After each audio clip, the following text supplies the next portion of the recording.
Bom dia, Paula. Bom dia, Maurílio. Bom dia a todos que estão com a gente agora na BMC News. Bom dia, aqui.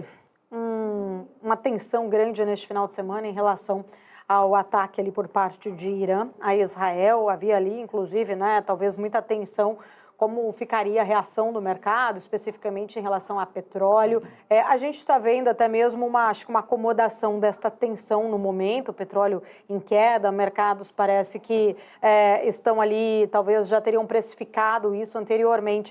Mas, de alguma forma, você acredita que, de fato, a gente possa haver algum tipo de reação por parte de Israel e escalar novamente toda essa tensão? Paula, nós temos que entender o que aconteceu, tá? E dividir isso em dois campos. O Irã telegrafou que faria o que não é normalmente o que uma nação hostil faz com outra, dizer quando vai atacar. Isso vai contrário a todas as doutrinas militares e de guerra que existem no mundo. O ataque do Irã foi feito de uma maneira, já esperada e precificada até no preço do petróleo. Portanto, uma das leituras disso é que o Irã não quer brigar. O Irã não quer deixar barato um ataque que matou 7 membros da guarda das forças Quds que eles têm, que são a guarda republicana do Irã, que são as pessoas mais próximas à proteção do Ayatollah, mais alinhadas com o regime. Perfeito. Então, isso mostra que o Irã não quer realmente brigar. Já disse diversas maneiras através da mídia global que se dava como satisfeito e que não, por eles a coisa não continuaria, tudo dependeria de Israel. Então tem um Irã que mostra que revidou, porque não podia deixar barato, não podia deixar a cara cair na frente da população, depois de um ataque que aconteceu na Síria. Pelo outro lado, existe o campo de um pouco mais hawkish nisso aí, um pouco mais gaviônico nesse aspecto. O que significa isso? O Irã lançou cerca de 300 mísseis balísticos, mísseis de cruzeiro e drones. Entre eles foram 300 artefatos bélicos que cruzaram os céus da região e atingiram Israel.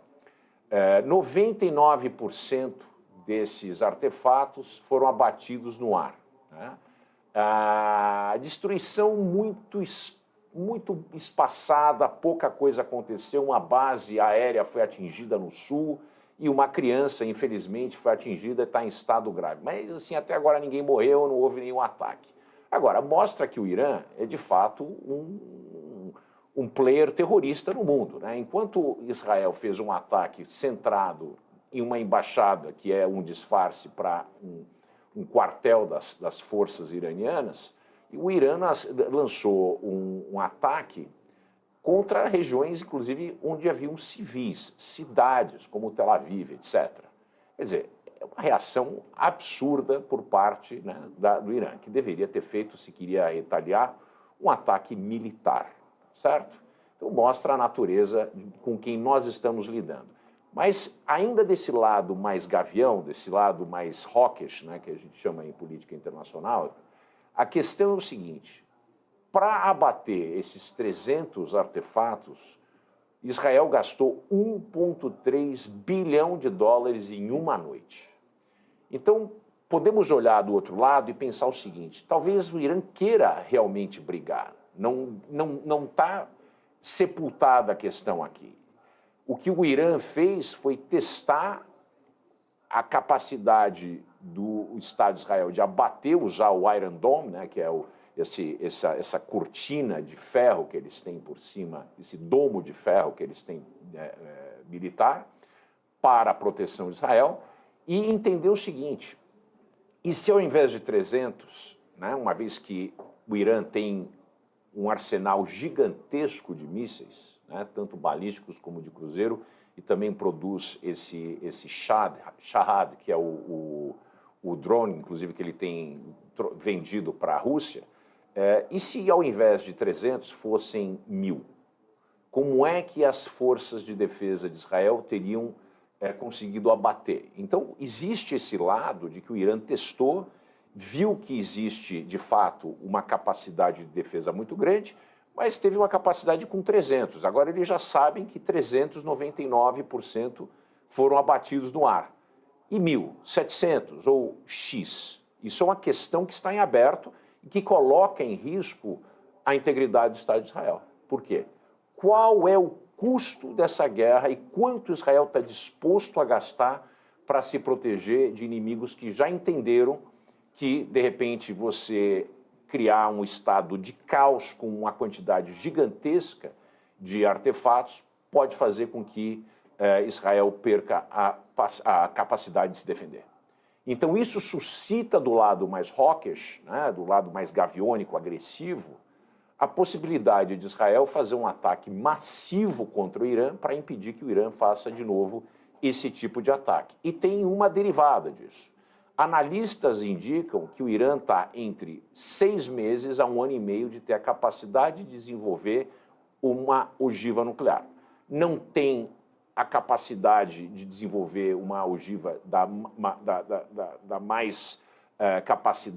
maior capacidade de letalidade, mas qualquer ogiva nuclear, mesmo que ela seja uma ogiva tática e usada contra Israel, e o Irã se mostrou, existe no FT de hoje um artigo que fala que o Irã demonstrou para o mundo que eles são muito mais loucos do que a gente achava que eles eram.